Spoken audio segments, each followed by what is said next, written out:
Hello students, welcome to Saima Tabassum classes. We are doing Indian Geography MCQs. We have already done 9 parts. This is our part 10th.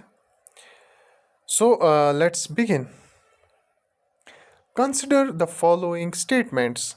Biodiversity hotspots are located only in tropical regions. जो biodiversity hotspots है वो खाली tropical regions में located है. India has 4 biodiversity hotspots, that is, Eastern Himalayas, Western Himalayas, Western Ghats, and Andaman and Nicobar Islands. Which of the following statements is or correct? तो कौन कौन सा स्टेटमेंट जो ऊपर स्टेटमेंट दो दिए गए हैं इनमें से करेक्ट स्टेटमेंट्स कौन से हैं? ठीक है, करेक्ट पूछा है तो बताइए कौन सा करेक्ट है.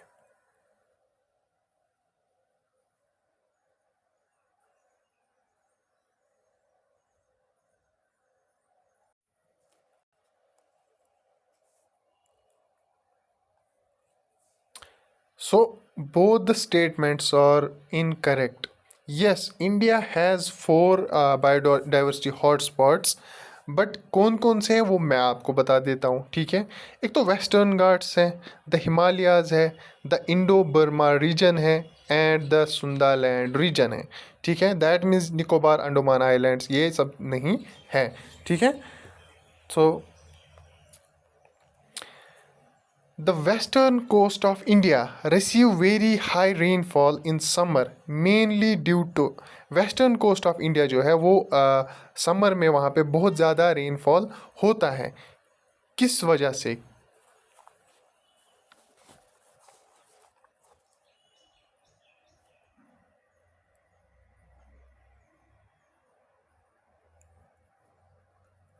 Western Ghats. In the state with the largest in India, the state with the largest area under very dense forests is. तो इंडिया में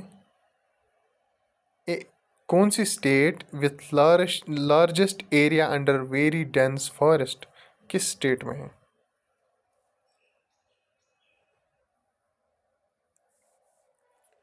Arunachal Pradesh.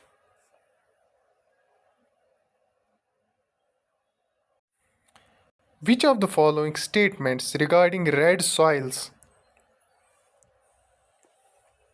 is red soils of India is correct?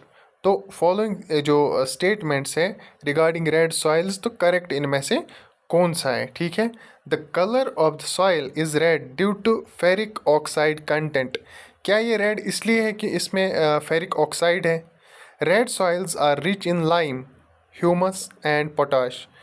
क्या रेड सॉइल्स में lime, humus and potash ज़्यादा होता है? They are porous and have a favourable structure. क्या ये सही है? तो इनमें से कौन कौन सा सही है बताइए.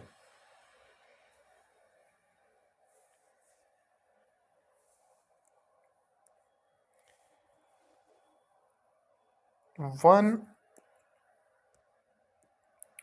एंड 3, दैट मीन्स ये स्टेटमेंट रॉन्ग है. ठीक है, that means 1 and 3 are right. Which one of the following is not a site for in situ method of conservation of flora? In Situ conservation क्या होता है और एक्स सिटू कंजर्वेशन क्या होता है? इन सिटू मतलब अपने ही हैबिटेट में. ठीक है, और एक्स सिटू मतलब बाहर लाइक बॉटनिकल गार्डन्स में. ठीक है ना, और इन सिटू हो गया अपनी ही जगह पे. ठीक है, कंजर्वेशन जैसे नेशनल पार्क्स हैं. तो बताइए which one of the following is not a site for in situ method of conservation of flora? Biosphere reserve, botanical garden, national park, wildlife sanctuary.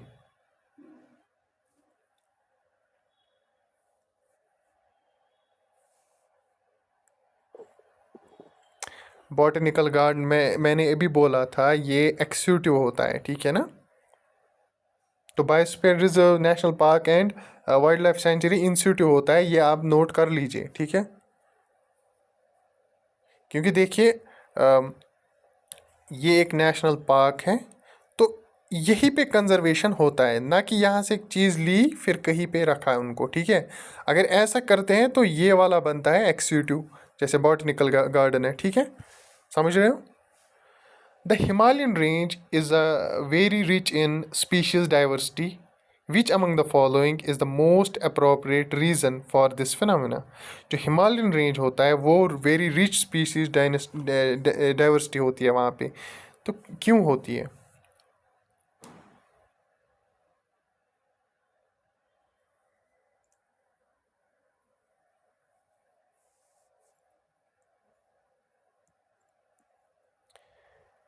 It is a confluence of different biogeographical zones. कौन? Himalayan range, ठीक है, इसलिए वहाँ पे species diversity होती है। Which city has the longest day in the month of June. किस city में लॉन्गेस्ट डे होता है in the month of June? Delhi, Kolkata, Chennai, Bangalore.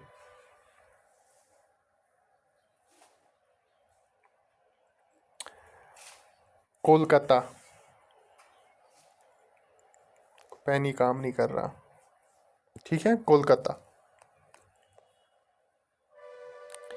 In May, June each year, May and June each year, the monsoon winds approach the southern tip of India from. In May and June each year, हर साल, the monsoon winds approach the southern tip of India from north, northerly direction, northeasterly direction, northwesterly direction, north southwesterly direction.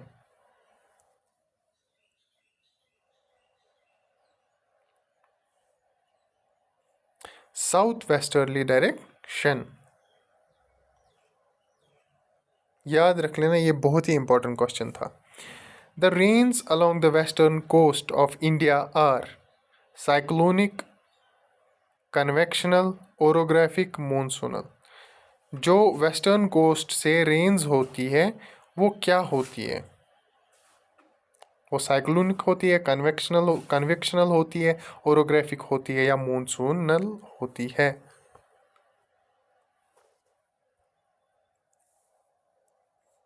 Orographic होती है। मैंने already बहुत सारे sessions में बोला है कि ओरोग्राफिक रेनफॉल क्या होता है, इससे आपको याद आएगा, ठीक है। यहाँ पे हो गई बारिश, ये हो गई ओरोग्राफिक रेनफॉल, ठीक है। तो साइमा तबसुम क्लास जो ऐप है उस पर भी कांस्टेबल बैच चल रहा है, जेकेएस बैच चल रहा है, जेकेएसएसबी स्पेशल बैच चल रहा है, और English grammar and reasoning batch चल रहा है, तो डू चेक देम आउट, ठीक है। The driest place in India is, India में सबसे ड्राई प्लेस कौन सी है?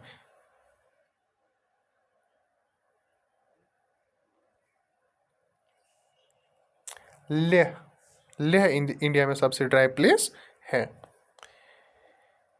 Indian monsoon is marked by seasonal shift caused by, जो इंडियन मानसून है वो it's marked by seasonal shift, और वो सीजनल शिफ्ट किससे होता है?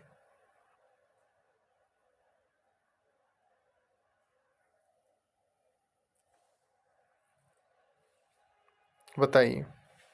Differential heating of land and sea, cold winds of central Asia, great uniformity of temperature, none of these.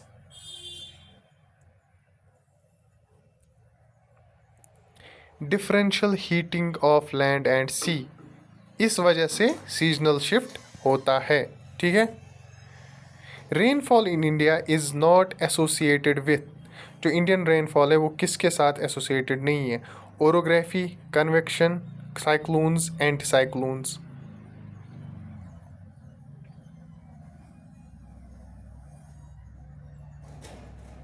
Easy answer था anticyclones. देखो, orographic rainfall होता है India में, कन्वेक्शनल रेनफॉल होता है इंडिया में, साइक्लोन्स होते हैं इंडिया में, एंटी साइक्लोन्स इंडिया में नहीं होते हैं। एंटी साइक्लोन से इंडिया में कोई बारिश नहीं गिरती है। Which of the following statements is not true? Not पूछा है। The intensity of monsoons is determined by tropical depressions. Tamil Nadu receives rainfall from northeast monsoon. Andhra Pradesh is not much affected by retreating southwest monsoon. All are correct. That means इनमें से कौन सा सही नहीं है बताइए।